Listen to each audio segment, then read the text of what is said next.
Constipation एक बहुत problem वाली इशू है। बहुत सारे लोग इसके बारे में डिस्कस भी नहीं करना चाहते, दिन भर परेशान रहते हैं, लूज उनका प्रॉपरली मोशन नहीं हो पाता है, तो दिन भर स्ट्रेस्ड आउट रहते हैं, उनको अच्छी फीलिंग नहीं आती है। दवाइयाँ लेके भी लोग परेशान हो जाते हैं, लेकिन दवाइयों से भी उतनी ज़्यादा राहत नहीं मिलती। प्लस दवाइयों का हमेशा ये रहता है कि आपकी आंतों को उनकी आदत लग जाती है, लंबे समय पर उन्हें छुड़ा पाना भी मुश्किल होता है। एक बार गट आपका उसके लिए हैबिचुएटेड हो गया तो फिर जिंदगी भर उनसे पीछा छुड़ाना भी बड़ा मुश्किल होता है। तो लोग हमसे पूछते हैं कि सब करे क्या। अब ये कॉन्स्टिपेशन का प्रॉब्लम है, हर डॉक्टर के साथ डिस्कस करना भी मुश्किल है, किसी और फ्रेंड्स और रिलेटिव्स के साथ भी डिस्कस करने में भी कई बार लोगों को हेजिटेशन होती है, झिझक होती है, पूछने में प्रॉब्लम होती है। अब करें क्या इसमें? आज हम बात करेंगे कुछ कॉमन टिप्स के बारे में जो कॉन्स्टिपेशन में मदद करते हैं। हमने ऑलरेडी कॉन्स्टिपेशन के बारे में 1-2 और वीडियोस की हैं, कुछ चीज़ें उसमें ओवरलैप होंगी जो बहुत इंपॉर्टेंट चीज़ें हैं। आप उन वीडियोस को भी देख सकते हैं, तो उसमें कुछ आपको एक्स्ट्रा टिप्स मिल जाएंगे, कुछ फूड्स भी मिल जाएंगे जो कॉन्स्टिपेशन पेशेंट्स के लिए अच्छे हैं। सबसे इंपॉर्टेंट, अगर कॉन्स्टिपेशन पेशेंट को राहत चाहिए तो उनको फाइबर कंटेंट ज़्यादा लेना पड़ेगा। फ्रूट्स हैं, साग सब्जी है, सलाद वगैरह है, होल ग्रेन्स है, यानी कि होल ग्रेन व्हीट है या ब्रेड्स है, इस तरह की चीज़ें अगर आप ज़्यादा लेते हैं, ऑन एन एवरेज दिन भर में 25 से 30 ग्राम फाइबर आपको डेली बेसिस पे लेना है। अगर आप हाई फाइबर कंटेंट डाइट लेते हैं तो आपको कंपैरेटिवली कॉन्स्टिपेशन का प्रॉब्लम कम होगा। हाँ, हाई फाइबर कंटेंट लेने से आपको ब्लोटिंग का प्रॉब्लम या गैस का प्रॉब्लम ज़्यादा हो, इसके चांसेस काफ़ी ज़्यादा हैं, लेकिन आपको कॉन्स्टिपेशन का प्रॉब्लम कंपैरेटिवली कम होगा। तो आपको डाइट में अगर एक चीज़ बढ़ानी है तो फाइबर कंटेंट आपको ज़्यादा रखना है, जितना ज़्यादा पॉसिबल हो उतना ज़्यादा लीजिए। जितना ज़्यादा वेजिटेबल बेस्ड डाइट आपका होगा, साग सब्जी जितना ज़्यादा खाएंगे, फ्रूट ज़्यादा खाएंगे, जितना एनिमल फूड कम लेके प्लांट फूड ज़्यादा लेंगे, उतना कॉन्स्टिपेशन का प्रॉब्लम कम होगा। वेस्टर्न कंट्रीज़ में कॉन्स्टिपेशन का प्रॉब्लम ज़्यादा इसलिए देखने को मिलता है क्योंकि कंपेरेटिवली उनका डाइट एनिमल बेस्ड ज़्यादा रहता है। हमारे यहाँ पे कंपेरेटिवली लोग प्लांट बेस्ड डाइट ज़्यादा लेते हैं, साग सब्जी ज़्यादा खाते हैं, वेजिटेरियन ज़्यादा होते हैं, उसमें कॉन्स्टिपेशन कम होता है। नेक्स्ट है, पानी ज़्यादा पीजिए। पानी आपकी बॉडी को, अगर आप हाइड्रेट करते हैं तो मोशन को पास करने के लिए यानी मोशन को सॉफ्ट रखने के लिए मदद करता है। ऑन एन एवरेज आपको लगभग 2.5 से 3 लीटर पानी दिन भर में पीना चाहिए जिन लोगों को भी कॉन्स्टिपेशन का प्रॉब्लम है। मैं ऐसा नहीं कह रहा हूँ कि 10 लीटर पानी पीजिए या दिन भर पानी ही पीते रहिए, ऐसा मत करिए। बहुत कम भी नहीं, 2 से 3 लीटर के बीच में अगर आपने मेंटेन किया तो आपको मोस्टली दिक्कत नहीं आएगा। कुछ हद तक आपको मदद मिलेगा, इससे आपका मोशन कंपैरेटिवली सॉफ्ट रहेगा और डिहाइड्रेशन रिलेटेड जो मोशन हार्ड हो जाता है वो प्रॉब्लम आपको कंपैरेटिवली कम होगा। नेक्स्ट है, रेगुलर बेसिस पे एक्सरसाइज कीजिए। जितना ज़्यादा आप रेगुलर बेसिस पे एक्सरसाइज करेंगे उतना मोशन आपका सॉफ्ट होगा। ऑन एन एवरेज 30 मिनट्स आपको रेगुलर बेसिस पे मॉडरेट एक्सरसाइज करनी है। बैठे बैठे वाले काम या जो लोग सिर्फ योगा मेडिटेशन या इस तरह की चीज़ें करते हैं उसको कंपैरेटिवली थोड़ा सा दौड़ने भागने वाली टाइप की एक्सरसाइज भी करना पड़ेगा। जितना मॉडरेट फिजिकल एक्टिविटी आप ज़्यादा करोगे उतना आपके गट की मोबिलिटी भी थोड़ी बेटर होगी और आपकी बॉडी को भी एक तरह से थोड़ा सा स्ट्रेंथ मिलेगा। तो जिन लोगों को भी कॉन्स्टिपेशन का प्रॉब्लम है उनको मॉडरेट टू सीवियर या vigorous physical activity at least daily 30 minute करना चाहिए। नेक्स्ट है कि प्रोबायोटिक बैक्टीरिया लेना चाहिए। बेसिकली ये कुछ माइक्रो ऑर्गेनिज्म या कीटाणु होते हैं जो नॉर्मली हमारे आंतों में रहते हैं। ये अगर किसी व्यक्ति के नॉर्मल आंतों में रहते हैं तो मोशन का प्रॉब्लम को कंपैरेटिवली कम रखते हैं और दूसरे कीटाणु को वहाँ आने नहीं देते। पर कभी कभार किसी बैक्टीरिया को कोई एंटीबायोटिक्स वगैरह आप लेते हैं तो उनसे ये मर जाते हैं। कई बार आपका नॉर्मल डाइजेशन वगैरह प्रॉपर नहीं है, उससे भी कीटाणु मर जाते हैं।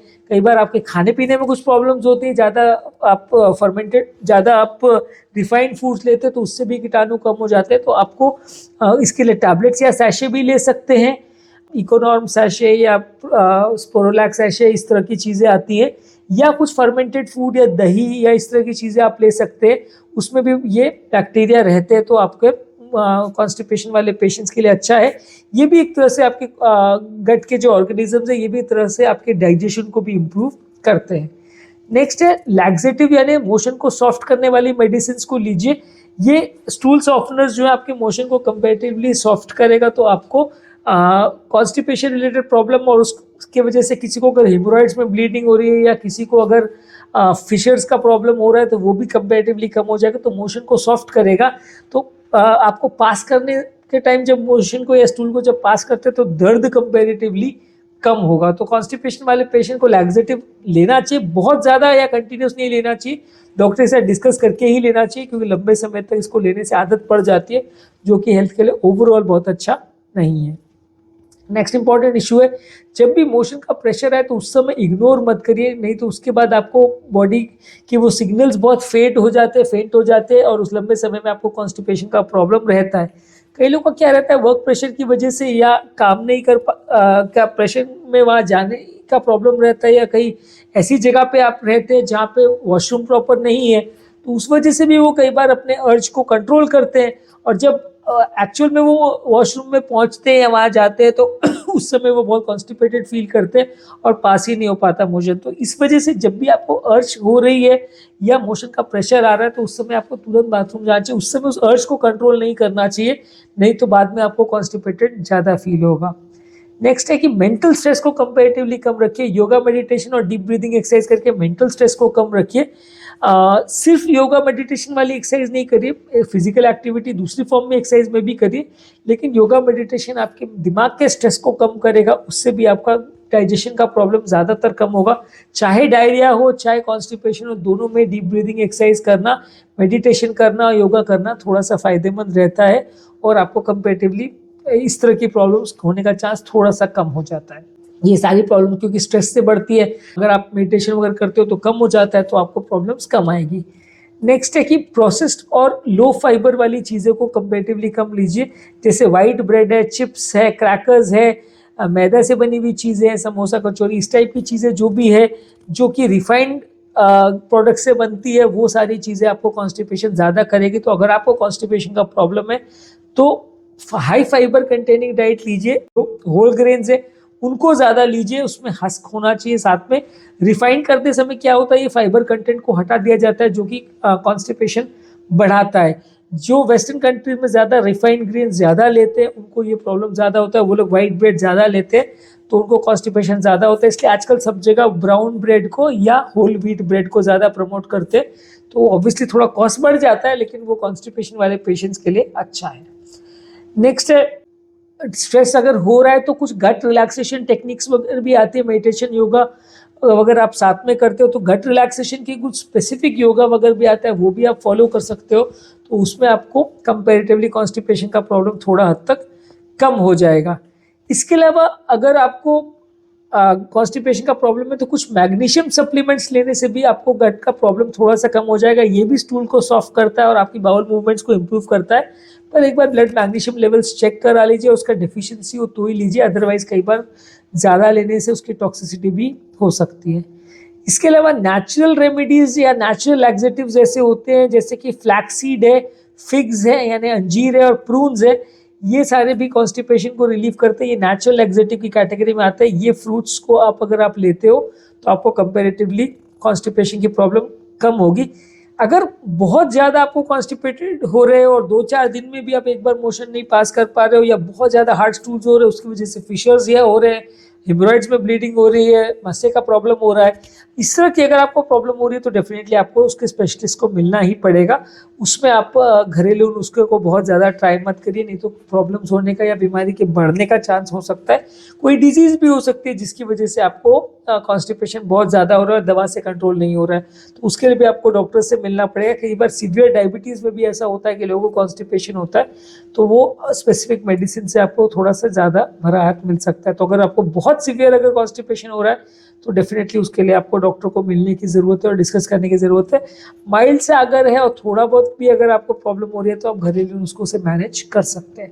तो आज के टॉपिक में हमने बात की कि कौन कौन से घरेलू नुस्खों से आप कॉन्स्टिपेशन की प्रॉब्लम से राहत पा सकते हैं। यदि इस टॉपिक को संबंधित आपकी कोई कमेंट्स, क्वेरी, सजेशन है, कोई और टॉपिक्स पर आप चाहते हैं वीडियोस बनाएं, कोई पेशेंट रिलेटेड क्वेरीज है तो नीचे कमेंट सेक्शन में उनके बारे में बताइए, हम उन्हें कवर करने का प्रयास करेंगे। अंत में मैं डॉक्टर नवीन अग्रवाल तहे दिल से आपका शुक्रिया अदा करूँगा कि आपने इस टॉपिक को एंड तक देखा। जो लोग हमारे चैनल पे नए हैं उन्हें रिक्वेस्ट करूँगा कि चैनल को सब्सक्राइब करें। ऐसा करने से चैनल को कंटिन्यू करने के लिए हमें मोटिवेशन और इंस्पिरेशन मिलती है, और जब भी हम कोई नया कंटेंट अपलोड करते हैं तो आपको उसका नोटिफिकेशन तुरंत मिल जाता है। हम कोई यूट्यूब लाइव सेशन भी करते हैं तो आपको नोटिफिकेशन मिल जाता है, आप उसका बेनिफिट ले सकते हैं। जो लोग इस सारा कंटेंट को बहुत डिटेल में नहीं देखना चाहते हैं उनके लिए रेगुलर बेस पे हम यूट्यूब शॉर्ट्स अपलोड कर रहे हैं, जिसमें सारे टॉपिक्स का 1 मिनट ब्रीफ समरी हम आपको देते हैं। आप वो शॉर्ट्स को देख सकते हैं तो आपको ज़्यादा डिटेल में जाए बिना भी टॉपिक का ब्रीफ या इम्पोर्टेंट फीचर्स मिल जाएगा, जो आपके लिए ज़्यादातर यूज़फुल रहेगा। ये सारे शॉर्ट्स को हम इंस्टाग्राम और फेसबुक पे भी रील्स पे अपलोड कर रहे हैं, आप हमें वहाँ पे भी फॉलो कर सकते हैं, तो आपको सारा कंटेंट रेगुलर बेसिस पे मिलता रहेगा। जो लोग ये सारे कंटेंट को हमारे चैनल पे ढूंढने में उन्हें दिक्कत है कि भाई इतने हज़ारों टॉपिक से मैं कहाँ ढूंढूं, मेरे मतलब की बीमारी के टॉपिक कहाँ है, तो हमारे चैनल पे प्लेलिस्ट में जाइए। इन प्लेलिस्ट का लिंक मैं डिस्क्रिप्शन बॉक्स और कमेंट सेक्शन में छोड़ दे रहा हूँ। आप उस पर स्पेसिफिकली जाएंगे तो आपको बिना ज़्यादा ढूंढने की मेहनत किए आपको ये सारे टॉपिक्स मिल जाएंगे। जो बीमारी आपको है उसके लिंक पर जाइए, प्लेलिस्ट पर जाइए, क्लिक करिए, तो आपको बिना ढूंढे सारा टॉपिक्स रेलेवेंट मिल जाएगा और आपको ज़्यादा टाइम वेस्ट नहीं होगा।